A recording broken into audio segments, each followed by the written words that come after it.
देखिए ममता जी,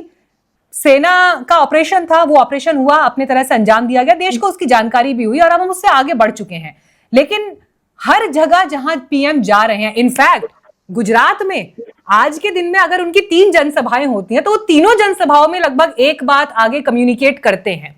क्या जरूरत है बार बार ऑपरेशन सिंदूर के बारे में बात करने की, जबकि सेना ने प्रेस कॉन्फ्रेंस में बता दिया जो जरूरी बताया जाना था देश को, विदेश मंत्रालय ने बता दिया जो बताया जाना जरूरी था देश को, उसके बाद पीएम ने राष्ट्र के नाम भी संबोधन कर दिया, सब जगह बातें हो गई, सब जगह पोस्ट हो गए, तिरंगा यात्रा निकल गई। लेकिन अब कब तक ये चलता रहेगा कि हर जगह, हर सरकारी कार्यक्रम में, हर जनसभा में इसी बात का जिक्र होगा? मीनाक्षी जी, जो इस बार सिविलियंस पे अटैक हुए, निहत जो हमारे टूरिस्ट थे जो पहलगांव में गए हुए थे, जो अटैक हुआ वो अपने आप में सबसे ज्यादा निंदनीय इसलिए था कि आर्मी को टारगेट किया जाना, शायद ये माना जाता था कि पाक समर्थित आतंकवादी आर्मी को टारगेट करते हैं, लेकिन ये जब से धारा 370 हटी, ये सबसे बड़ा ऐसा टारगेट था जहां पर रिलीजन कंफर्म कर और यह कहकर कि जाओ मोदी को बता देना, ये अपने आप में दिखाता है कि ये सारा सिनेरियो क्या कहना चाह रहा था, क्या प्रिडिक्ट करना चाह रहा था। और आपके माध्यम से एक चीज और बताना चाहूंगी, मैं एक डॉक्टर हूँ और इसमें एक डॉक्टर दंपति भी थे, उनके डॉक्टर का नाम था सुजाता, जो पीडियाट्रिशियन थी कर्नाटका की। उनके पति भारत और उनके हाथ में 4 साल का बच्चा था। उन्होंने जब अपनी पूरी ये सोशल मीडिया पे उनसे पूछी और उन्होंने अपनी पूरी कहानी बताई, उसे सोच के मुझे भी आज के समय में इतना दुख लगता है कि शायद ऑपरेशन सिंदूर की बातें अगर हम छोड़ देंगे तो अपने आप में बेईमानी होगी उन महात्माओं के लिए जिन्होंने अपने परिवार, जिन्होंने अपनी जान वहां पर गंवाई और जो परिवार अनाथ हो गए। डॉक्टर सुजाता ने बताया कि उनके हाथ में, उनके पति के हाथ में, भारत के हाथ में 4 साल का बेटा उन्होंने पकड़ा हुआ था। तो टेररिस्ट ने उनसे आकर पूछा कि आप हिंदू हो कि मुसलमान? उन्होंने हिंदू बोला और बच्चा ट्रांसफर करके 22 तारीख को जो हुआ वो पूरे देश ने देखा, पूरा हिंदुस्तान साथ खड़ा था हर विक्टिम के। मैं इनफैक्ट आज इस मंच से ये कहना चाहती हूं, लगभग जो लोग टेलीविजन पर, मोबाइल पर, लैपटॉप पर खबर देख रहे थे, लोगों की आंखों में आंसू थे, चाहे वो उन्हें जानते हो इंडिविजुअली, चाहे वो नहीं जानते हो, इसमें कहीं कोई दो राय नहीं है। धर्म से ऊपर उठकर, क्लास से ऊपर उठकर, वर्ग से ऊपर उठकर हिंदुस्तान उस दिन साथ खड़ा था। लेकिन मैं ये देख रही हूं कि प्रधानमंत्री जब भाषण दे रहे हैं, उनके भाषण में जो जिक्र है ऑपरेशन सिंदूर का, उसमें स्पेसिफिक लाइन ये है, मोदी कैसे चुप बैठ सकते थे। जब ये मैंने ये करके दिखाया, मैंने ये करके दिखाया, ये शब्दावली हावी दिखाई दे रही है प्रधानमंत्री के स्टेटमेंट्स में। मीनाक्षी जी, आपने भी ये स्टेटमेंट सुना होगा और सबके सामने मीडिया में भी है। जब पहलगाम में अटैक हुआ तो उनकी महिला को क्या कहकर छोड़ा गया था, ये सेंटेंस मुझे रिपीट करने की आवश्यकता शायद इस चैनल के माध्यम से नहीं है। तो ऑपरेशन सिंदूर जो एक सक्सेसफुल है, अब अगर कोई व्यक्ति अच्छा, हमारी सेना अच्छा कर रही है तो उसकी गुणगान करना, उसको पब्लिकली पहुंचाना, समाज तक उसके सामने बात करना, इसमें मैं कहीं से कहीं तक बुराई नहीं समझती। और ये बहुत अच्छी बात है क्योंकि उससे हमारे सब लोगों के अंदर जोश आता है, उन्हें भी महसूस होता है कि हाँ हम जीते और हमने अच्छे से किया। हाँ हर्षद जी, देखिए डॉक्टर ममता त्यागी ने एक पॉइंट जो भी हाईलाइट किया वो बड़ी बात है। उन्होंने कहा कि ठीक है ये बात हो रही है, पब्लिक रैलीज में प्राइम मिनिस्टर जा रहे हैं, लेकिन इसमें गलत क्या है इंडिविजुअली, पॉइंट 1। और पॉइंट 2, जब आतंकवादियों ने पॉइंट ब्लैंक मारा ये कहकर कि जाओ जाकर मोदी को बोलो, तो आज प्रधानमंत्री मोदी जवाब दे रहे हैं उस बात का, और क्यों ना दें? तो इस पर किसी को भी आपत्ति क्यों होनी चाहिए? देखिए मीनाक्षी जी, सबसे पहले तो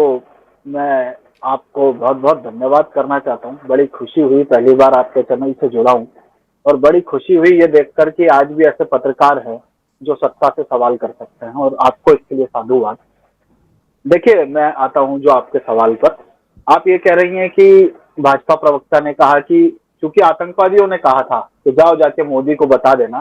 तो इसलिए नरेंद्र मोदी जी देश में घूम घूम कर ये बता रहे हैं। देखिए ठीक बात है, लेकिन आप इसके पीछे उन आतंकवादियों का सबसे पहले मकसद को हमें डिकोड करना चाहिए। उन आतंकवादियों का धर्म पूछकर गोली मारने का मकसद ये था कि उसे पता है, उन आतंकवादियों को पता था, उन दरिंदों को पता था कि भारत देश में इस समय हिंदू और मुसलमानों में डिस्टेंस बहुत बढ़ चुका है। तो प्रधानमंत्री जी अपनी रैली में कह रहे हैं, बता रहे हैं, ये ठीक है, लेकिन क्या ये जो डिवाइड है हिंदू और मुसलमान का, ये डिवाइड आगे नरेंद्र मोदी जी अपने भाषणों में, पिछले इतिहास आप उठा के देखिए तो शमशान कब्रिस्तान, ईद और दिवाली पर लाइट आती है कि नहीं आती, यूपी चुनावों में इस तरीके के भाषण दे चुके हैं कि ज्यादा बच्चों वालों को रिसोर्सेज रिडिस्ट्रीब्यूट हो जाएंगे, लोकसभा चुनाव में कहते थे, मुसलमानों के आगे कांग्रेस मुजरा करेगी ये कहते थे। तो इस तरीके की शब्दावली यूज करने वाले प्रधानमंत्री जी को ये बात का अब आगे से ध्यान रखना चाहिए कि हिंदू और मुसलमान के बीच में जो खाई भाजपा और आरएसएस को सूट करती है, वो बढ़ाती है, वो खाई अब उसको ना बढ़ा के देश को यूनिटी, सबको एक साथ रखने के लिए चलना चाहिए। देखिए दूसरी बात, जहां तक कि नरेंद्र मोदी जी की इस रैली की है, ये जो घूम घूम कर इस प्रचार करने की है, तो सबसे पहली बात तो मुझे बड़ा दुख है इस बात का कि वो जो 3 आतंकवादी आए थे और वो वहां पर कम से कम 22 मिनट तक गोलीबारी करते रहे, लोगों का धर्म पूछते रहे, उनके पैंट उतारकर उनको छलनी करते रहे और उसके बाद वो आराम से भाग गए। तो नरेंद्र मोदी जी को तब तक चुप नहीं बैठना चाहिए। मैं अगर मेरे देश के प्रधानमंत्री से मैं उम्मीद करूं तो मेरे देश के प्रधानमंत्री को तब तक चुप नहीं बैठना चाहिए जब तक कम से कम वो 3 लोग हमें वापस ना मिल जाएं और उनके साथ में जो लोग पीछे से ये रंजिश रच रहे थे, ये आतंकवादी हमले को पीछे से मॉनिटर कर रहे थे, जब तक उनका नाम हर्षद ना जी, पता लेकिन लगे क्या आप ये मानते और हैं विश्व में इसके सामने उनको फांसी ना चढ़ाई जाए या उनको गोलियों से ना भुना जाए। नहीं आज हर्षद तक जी, लेकिन क्या आप ये मानते हैं कि 22 तारीख को पहलगाम में आतंकवादी घटना हुई और उसके बाद से लेकर अभी तक सेना ने वहां पर जितने ऑपरेशंस को अंजाम दिया है, क्या वो आपको नहीं दिखाई देता कि जो काम जिस तरह से जिस संस्था को करना चाहिए वो हो रहा है, वो हो रहा है? ऐसा तो नहीं है कि हाथ पे हाथ धर के बैठे हैं कि आपने एक रेड कार्पेट दे दिया आतंकवादियों को चले जाने के लिए, ऐसा तो नहीं है। देखिए मीनाक्षी जी, आपके सवाल से मैं 2 सवाल निकाल रहा हूं। एक पहला तो ये कि क्या आतंकवादियों को रेड कार्पेट दे दिया। देखिए एक तरीके से आप इस बात को देखिए कि इंटेलिजेंस का जो फेलियर था और जो सबसे पॉपुलर जगह थी टूरिस्ट के लिए, जहां टूरिज्म सबसे ज्यादा जाता है कश्मीर में, वहां पर बिना सिक्योरिटी के और इंटेलिजेंस की वार्निंग्स को ना मानकर आपने नहीं वो फेलियर तो सरकार ने खुद माना ना अपना सर्वदलीय बैठक से पहले, पर वो तो सरकार ने जिस चीज को खुद माना है कि हाँ वहां पे फेलियर है, वो तो खुद सर्वदलीय बैठक के दौरान मान लिया ना सरकार ने, वो तो ऑलरेडी ऑन रिकॉर्ड है स्टेटमेंट। ऐसा तो नहीं हो सकता,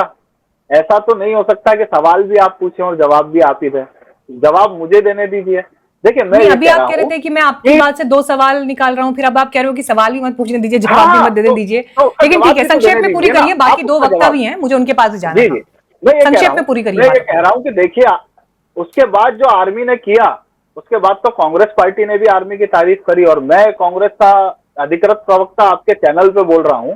कि बहुत बढ़िया हमने पाकिस्तान को जवाब दिया, उनके 9 एयरबेस को डिस्ट्रॉय कर दिया, उसकी satellite images American news agency ने दी और हम सबको गर्व है, हमारी फौज पे हमें गर्व है, हमारे नेतृत्व पर हमको गर्व है, हमारे विपक्ष पे गर्व है, इस देश की जनता पे गर्व है, बिल्कुल है। लेकिन जो आप रेड कार्पेट वाली बात कह रही थी कि देखिए हमने पुलवामा जिसके हमले से कुछ नहीं सीखा, पुलवामा का हमला हुआ उसके बाद भी हमने इंटेलिजेंस के फेलियर को